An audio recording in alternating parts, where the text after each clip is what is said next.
Hey guys, what's up? I'm here to give you guys a recap on a new episode of Fire Force Season 2, which is on episode 17, or you could call it episode 41 of the overall total number of episodes, Like I said, 24 episodes in the first season, and we're up to episode 17. Add those together. Yeah. Anyways, this episode right here was actually pretty nice, and despite me hating that character, at least he did one thing for certain, and that is doing that. So you guys might be saying, okay, what in blasphemy are you even talking about? I'll get to that in just a moment, okay? We have to it that Nutaku-san is going out of control, and we have to it that Shinra ends up having an adult link with Nutaku, And we get to know that Nutaku has been pressured and saying, oh, I know you can do it, you're going to do super well, and Nutaku got into a lot of pressure in his mental childhood, etc., and because of that crazy madman, stupid head or something, you know what I'm talking about. He's from season 1, and of course he got killed, etc. But that aside, Nutaku ends up doing an attack that seems to be like a freaking nuclear bomb or atom bomb, whichever one you think about. He was about to make an attack that's gonna destroy the entire city. Except for Charon, he ends up using everything he's got to manage to actually deflect it all the way to the moon, and later on we got to know that moon ends up having a nasty crater, but not destroyed, luckily. And we have to it that Kurono-san, whatever his name is, the guy that works as salaryman who likes to bully the weak whatsoever, he managed to subdue Nutaku and tells him to stay weak, stop being all this and that, stop trying to act like you have to be so strong, etc. And because of those words he met, despite his freaking nasty personality of bullying the weak and the children, especially Nutaku himself, he managed to stop Nutaku from going on a nasty rampage with his own strength and powers, and he managed to stop Nutaku from destroying the city and kept him mentally stable. And Nutaku's very happy about that. And of course the Evangelions end up making their retreat later, because of this guy being the mental stability of Nutaku himself.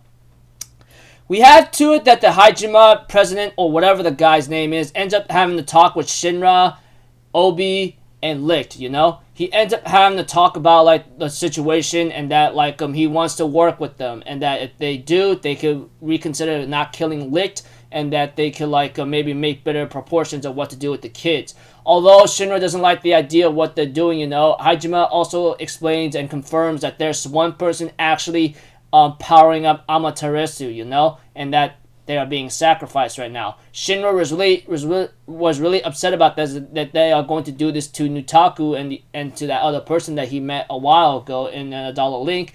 We have to it, the guy says, okay, so what do you suggest we do? If we shut down Amaterasu without that source of power, everything would be thrown to hellish chaos. Is that what you want? Huh? If we could save 15 million lives or more with just one person's sacrifice, it's worth it.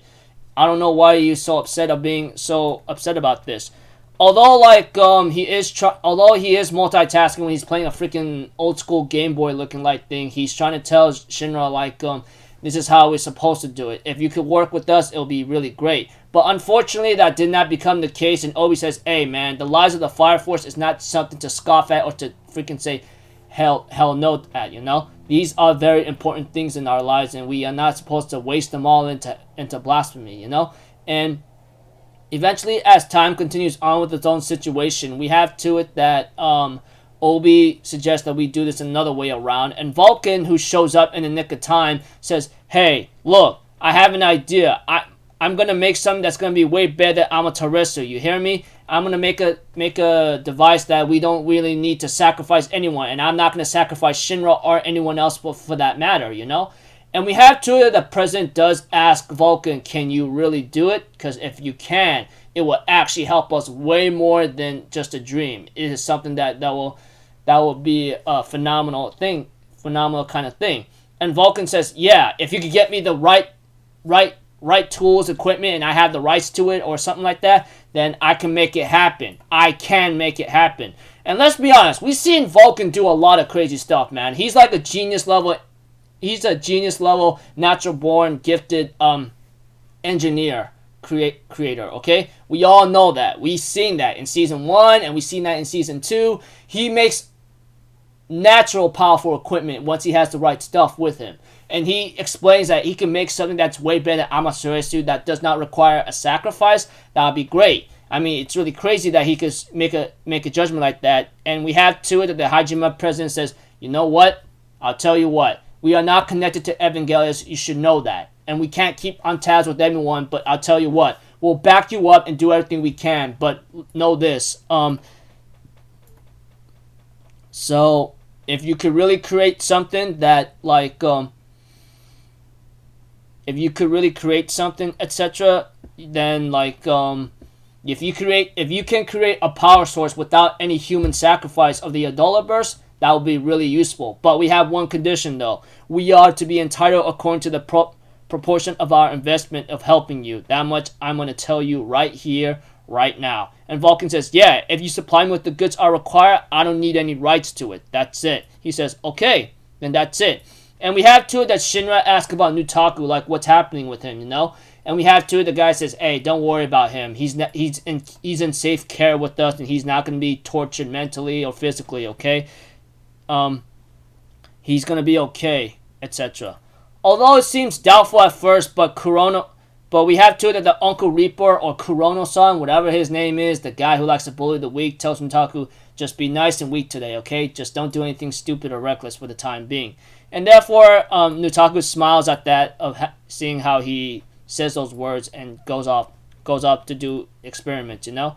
And we get to see the preview of next episode, and we get to see that maybe Iris might be in this episode, etc. And we're gonna see what she's going through, because the next title of the episode is called "The Holy Woman's Anguish." So it looks like to me, like I said in this episode, it was pretty action packed and really crazy. Almost everybody almost got killed in the city, but thanks to Charon's crazy power and will, he managed to deflect that all the way to the moon, etc. And of course, Hajima's facility or the company decides to help Fire Force Division 8 out with Vulcan and his experiments, saying, if you could create something that's way better than Amaterasu, then that would be most grateful. We'll give you the best of our investment to you, but we will take in charge and rights of that. And Vulcan's like, if you could give me the right equipment, then I don't need no rights, you know, etc. So guess that's another new goal, you know, for Fire Force Division 8 and what the Fire Force series is going to go through right now, is to make something that's going to be way better than Amaterasu. But let's not forget the other objective about Fire Force as well. It's to stop the Evangelius, to start another great cataclysm by grabbing all the Adulaverse together, and that is one hell of a job, you know?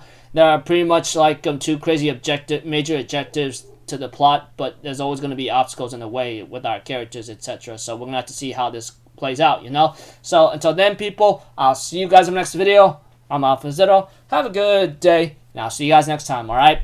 Peace out. Bye-bye. Toot-toot-toot!